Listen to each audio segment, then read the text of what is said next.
It is Tinyhawk 3 heaven up in this place. EMAX just released the Tinyhawk 3 Plus, and they also have a Tinyhawk 3 Plus Freestyle. Lots of fun drones coming from EMAX. Now, you know I'm a big Tiny Whoop guy, and I've got a full review of this. You're going to want to check that out. Now, I was super excited about the Freestyle here, and not just for me. My son the other day just wanted to get back into FPV, so I set him up with this, the Freestyle 2, and he loves it.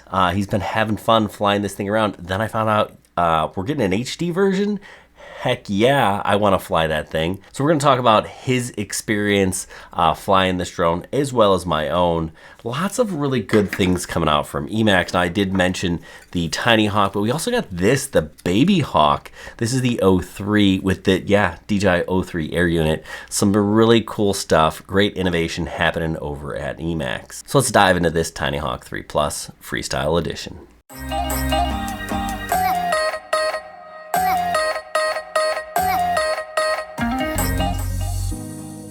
Okay, so the biggest difference between this and the older generation is this little camera up front. Yep, it's HD. It's an HD0 camera. Not only that, we've made the switch to ELRS, so you're getting a drone with HD0 and ELRS, and if you ask me, that is the sweet spot for FPV. Now, the frame on this Freestyle 3 has been upgraded carbon-wise. It looks very similar, right? They're very similar drones, but the pattern is slightly changed. We also have on the bottom a little plexiglass to kind of keep the flight controller from getting damaged or splashed, so that's really kind of nice. Now these are 2.5-inch propellers, but there is a 3-inch upgrade option where you get some 3-inch arms. Looks like we're going to take a few screws out to put that on, but you can upgrade this and fly with 3-inch props, and that is because we have bigger, more powerful motors on this version of the Freestyle. These are 12025 brushless motors coming in at 7,000 kV, and they do pack a pretty decent punch. Now, I put this thing on the scale and it was tipping around 66 grams, which is about 10 clicks heavier than the analog Freestyle 2. Now, I am told they are making an analog version of this one, and I imagine it's going to be a little bit later, so probably somewhere right around the same as the original Freestyle here. Now, it was an interesting choice that they went the double PH 2.0 connector here on the back. So this uses two 650 milliamp hour batteries. A little bit more juice, a little bit more punch, a little bit more flight time. Now, yes, you can fly on the double 450s with this, and actually it is a little bit better than flying on the 450 with the Tiny Whoop there. You know, you could, of course, swap this out for an XT30 if you have 2S batteries, but actually, I kind of like the idea of these double 1Ss.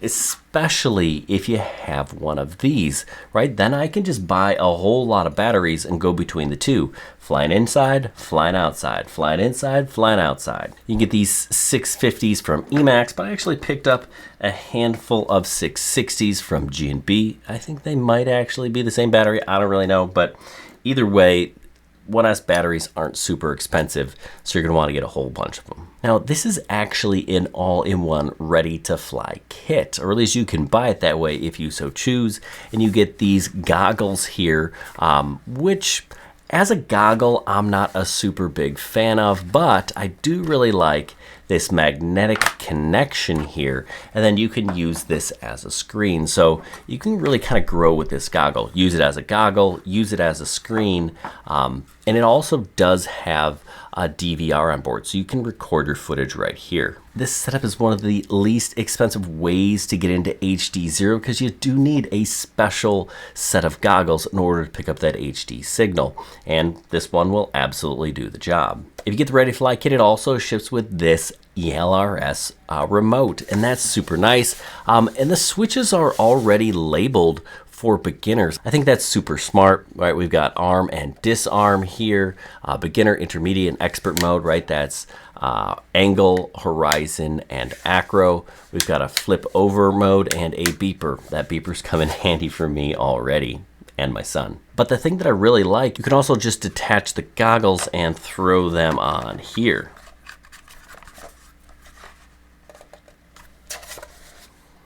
Yeah, You wear glasses? No big deal. This will absolutely work for you. And this is actually how I prefer to fly with this setup. So did my son. Actually, I lied. I pretty much always use these goggles, but not everybody has these, and they're super expensive. So that's definitely a good place to start. Get all the cables you need, plus an extra set of props and a handful of different goodies. Flying this thing was an absolute blast. I really like flying smaller FPV drones. I can take this thing to the park. It's not super loud. It's not going to draw a crowd. And actually, because it's light, it's not going to break. Whoa.